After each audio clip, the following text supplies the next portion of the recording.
Hello everyone, it's Ayesha here from God FM. I hope you're all having an amazing day.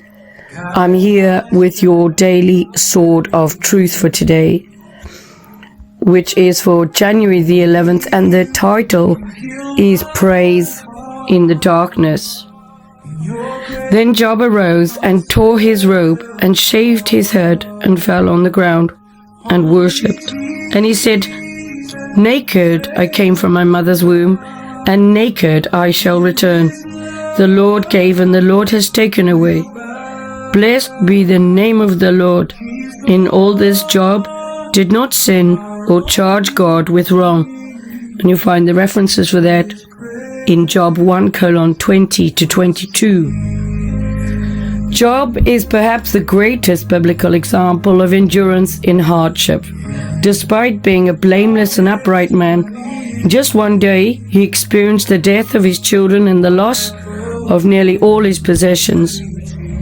Yet, one of his first reactions was to acknowledge God's sovereignty, both in plenty and in poverty, in bringing joyful circumstances and in bringing grievous ones.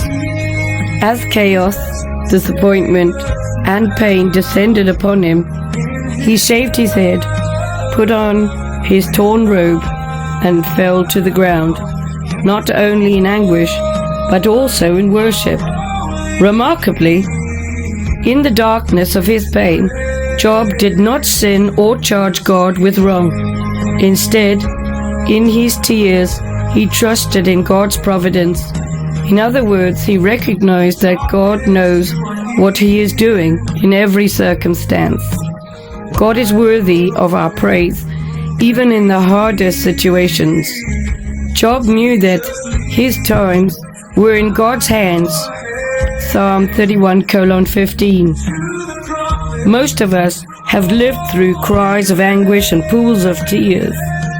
We know how hard it can be to acknowledge God's sovereignty and goodness in the middle of a storm. We wonder where He is.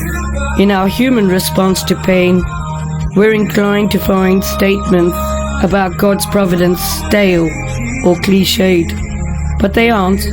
In fact, the passing of time or the changing of circumstances, we can look over our shoulders and recognize that there is no tragic situation that God has not sovereignty permitted. He allows all things to pass through His hands